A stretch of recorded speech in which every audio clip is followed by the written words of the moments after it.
Waendesha vyombo vya usafiri wanaofahamika kama bodaboda jijini Dodoma wameelezea changamoto wanazokutana nazo hususa kipindi cha mvua. Kwa undani wa taarifa hii tuungane na mwanahabari wetu Patrick Isaya. Imezoeleka kuwa mvua inaponyesha basi ni neema kwa wakulima kwa ajili ya kustawisha mazao yao, lakini kwa wafugaji pia, kwani marisho kwa ajili ya mifugo huchipua.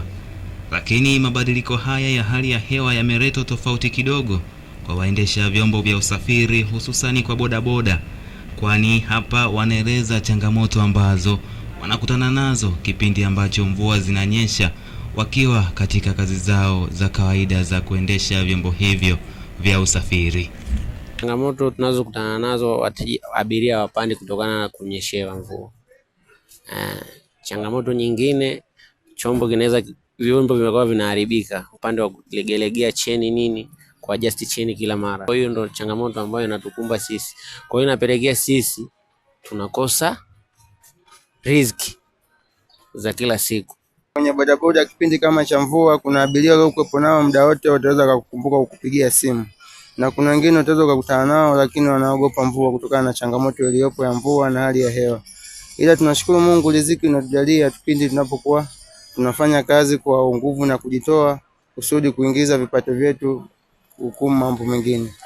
Asili kwa sababu tayari kila chombo cha usafiri kishakuwa kwenye maji akiendi sawa, kwa sababu vitu vinaisha, unaikuta kila kitu kinafanyaje, kinaisha, kwa sababu kama ukiangalia tairi za kwenye ndani ya maji ikiwa inaingia inakuwa na changamoto yake fulani hivi ya kufanya mpaka pikipiki isiwe salama zaidi, kwa sababu kipindi cha mvua tofauti na kiangazi.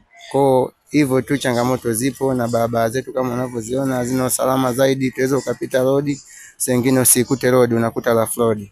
Changamoto tunazokutana nazo ni nyingi sana.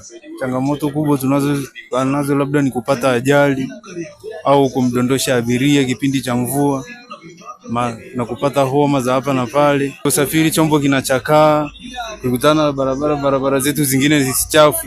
Na sasa hivi kipindi cha mvua, bodaboda kama mvua ikianza kunyesha, bodaboda tunapata shida sana kupata abiria. Wasafiri nao wanaeleza nini ambacho kinawasababishia wao kuacha kutumia bodaboda kama chombo cha usafiri na badala yake kutumia vyombo vingine, na hususani kipindi ambacho mvua zinakuwa zinanyesha.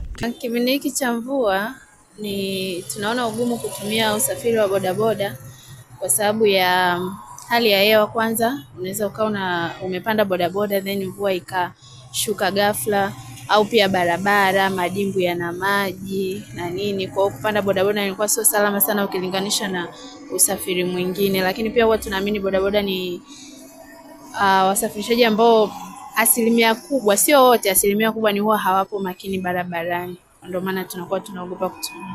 Hivi ndivyo ambavyo bodaboda pamoja na wasafiri ambao wanatumia bodaboda kama chombo cha usafiri wameelezea mabadiliko ya hali ya hewa, hususan kipindi hiki cha mvua, yanavyoathiri katika kipindi ambacho wanasafiri. Nikiripoti kutoka hapa jijini Dodoma, mimi ni Patrick Isaya wa Domeko TV.